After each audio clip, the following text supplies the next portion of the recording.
Hey, what's up, guys? Welcome to the Being Beautifully Honest podcast and channel. Thanks so much for being here and for being subscribed. If you're not, go ahead and hit that button. And if you're listening to this on YouTube, hit that like button. It's like walking into the room and hitting that light switch. We just want to go ahead and brighten up the place. So let's get into this podversation. I'm going to share a little something that Mechee X had to say about Boyce Watkins, because I just did a podversation recently about him, and I said some things with regards to Mechee X and Boyce Watkins, and she doesn't really do a lot of commentary on YouTube anymore. So she came out of the bushes and she had a few minutes of time to spare to give Boyce Watkins the business. So I wanted to share what she had to say, because I don't watch him anymore, but apparently he did some commentary and he was discussing how he helped so many people out and how they do him or how they treat him. But I have been following the Mechee X situation for some time, and I remember how she was going live on his platforms on YouTube and was helping to grow his platforms. And when I found out from her own mouth that he did her dirty and she was defending him against Paris Milan, because Paris Milan had came out and she made some accusation about Boyce Watkins. And if you're not familiar with Paris Milan, she's got a huge YouTube channel. She's definitely grown well after having anything to do with Boyce Watkins. That's her distant memory, and I'm quite sure she's glad she's moved on from that bullcrap.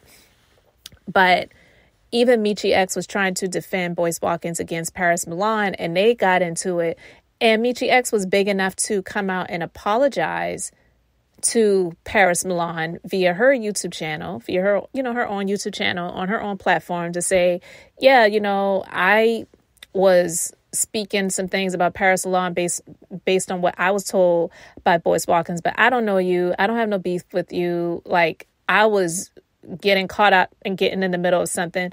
And she shared some things on this video that reminded me of that, with regards to what she said in terms of something that he encouraged her to do on his platform against someone that he called a friend.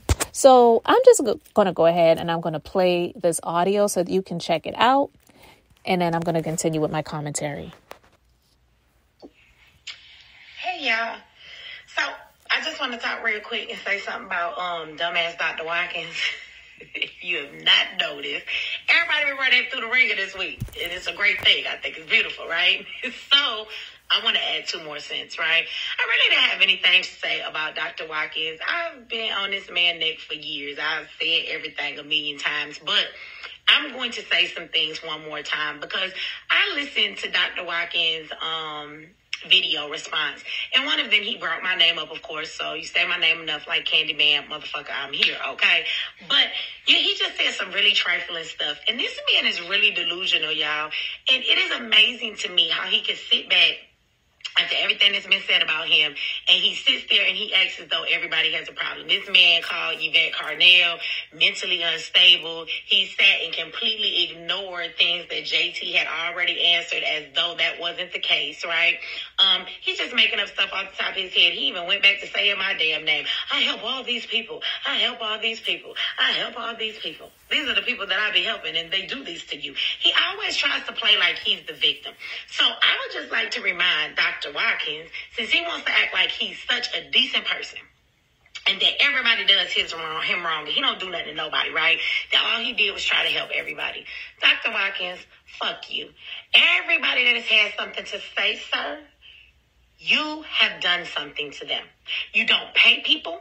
You take people's work and pass it off as your own. You stole my domain while you smiled in my face and was working with me, okay? I'll show the texts. Maybe I'll play them all at the end of this video. Maybe I won't, because they've all been put out there, right? But you stole my domain and then pretended that you didn't know who did it. And then your manager called you on it and was like, you did do that shit. And she texted me and said, Mechee, that shit is really fucked up, and I'll give it back to you. Although you never did. should call you if they have a problem. Sir, we call you all the time. You don't answer the phone for anybody. Do you remember the young lady who was your friend? Why you want to talk about how you let Yvette Carnell come in? You helped her. You claim you let her stay in your home. Now, I don't know if that's true, but even if it was, do you remember the friend that you had that considered you one for 4 whole years? And then you fired this woman during the beginning of the pandemic, and you wouldn't give her the over $4,000 that you owed her. She got evicted because you wouldn't pay her. You want to keep talking about how much of a decent person you are, sir? You talk down on every single person. Let's talk about when I was at Fly Nubian Queen. Y'all, do you want to know how many times Dr. Watkins would call me and have me try to go in on people that he claims to be friends with? Let's be specific. When Charlamagne was getting run through the ringer about his assault on the young lady that said he had did something to her many years ago, Dr. Watkins called me and was like, Charlamagne is my friend, and I don't have a problem with Charlamagne, but I want you to know that I think it's a good idea if you do a video, and if you would like to go in on him, like, you can say whatever you want about him, talk about the SA, the assault that he did to that young girl, it'll make for good views. And he's like, so you can go and do that. Now, I never did the video about it because it's not something that I was passionate about talking about at the time, right? But he was trying to push me to do it. Now, I want y'all to hear what I'm saying here. Charlamagne is supposed to be his friend. Why then would you be encouraging somebody to go in and talk bad about this man? The reason is he hides behind all of these people. He always wants us to say something bad about these folks, just like he played this game of Yvette Carnell shouldn't have said what she said about Louis Farrakhan. She showed the texts. I'm sure that he did not mind, and he thought it made for great views and great ratings. And the fact that her beef with Farrakhan got him to go to Farrakhan's house and have a meeting, oh my God, I'm sure that he had a hard on all day for that because he loves the damn spotlight. He wants everybody to think that he's a superstar. But then you act like you have a problem with these things. See, you wanted me to go off on Charlamagne so that it would be me and not you. Even though your platform would have got the views, your platform would have got the money, and all of the monetization. But at the same time, you would have been safe because it wasn't you that said it about Charlamagne. It would have been me. So you could have still smiled in Charlamagne's face, and you could have said, you know, Charlamagne, I ain't tell that girl Mechee to say that about you. You know, I give people the freedom of speech, but I think she was wrong. You still want the opportunity to be able to go to the Breakfast Club. That's what this is, right? So you're not a decent person at all. You use everybody around you so that you can get money and so that you can get clout and so that people will give you some notoriety. You do this to everybody, Dr. Watkins. I will end this conversation with this. How many of you remember that when I first started at Fly Nubian Queen, his daughter, she was supposed to be on Fly Nubian Queen. She had tons of views. She had the kind of views that this stupid-ass man can never get for himself. And he's always jealous of everybody's views, right? Because he wants them to be for himself. How many of you remember the live where your own daughter, sir, your own fucking daughter, your grown daughter said that you were a piece of shit? She said that you care about everybody else's kids but your own. She said you don't do nothing for her and you never helped her. For somebody who's a millionaire, how come you don't help your grown-ass daughter out? Why are you over here raising somebody else's motherfucking kids when you don't even have a decent relationship with your child? Now, she deleted the video after she made it, but thousands of us had already seen it, sir. Your own fucking daughter doesn't like you. Stop talking about how you're a decent man. You're not a decent man at all. There's nothing decent about you. You don't have any fucking integrity in you. Why don't you tell everybody how you told your accountant when we were emailing and asking what was up with our pay? Do you remember that you used to tell your accountant not to email us back? And why did you tell her that? You told her not to email us back because you told her that you didn't want anything in writing stating that you couldn't pay when you were supposed to, because later we might use those emails against you. So instead, she was instructed to ignore our texts and our phone calls until you actually got the money. And then she would respond to us. But when she stopped working for you, she called me and she told me everything, right? So why are you hiding from emails and not allowing your accountant to tell people when they can and when they can't get paid, sir? And let me remind you, last but definitely not least, don't you ever fucking fix your lips again, sir, to tell somebody that you gave me my first platform ever and that you helped Mechee get to where she went. You never made me. You have never made me. Like Umar, I'ma say it again, bitch. You have never made me. When you met me, I will remind you, you met me because I was the viral Bill Cosby lady. You sought me out, sir. I didn't seek you out. Okay? And after me and you had your interview, you had 80,000 views on Facebook in 1 hour of the interview. More views than you had had in years on your platform. I came on to Fly Nubian Queen. You had 3,000 subscribers and you had been on YouTube for 3 years. In 3 months, you sorry motherfucker, I took your platform to 30,000 fucking subscribers in 3 months. Something you could not do in 3 motherfucking years, okay? I am the one that built that platform. You didn't fucking make me. I made your platform. Your platform was a piece of shit. And when I left, it was a piece of shit. And it still is a piece of shit. You know why? Because Mechee's not there anymore. And then Mechee left. And guess what Mechee did? Mechee started her own platform. And do you see how that platform has grown? Do you see the subscribers that I obtained over the years by not even being consistent and just barely going live? So it seems like to me that Mechee was able to leave and do the same thing for herself without you. But without Mechee, you couldn't do the same thing on your platform. So who the fuck really did something for who? Do not get it twisted, motherfucker. You didn't make Mechee. Matter of fact, if you did, go make another one. I'd love to see this. All right, so you heard that. And listen, all I can say is she has been sounding the alarm on Boyce Watkins for years.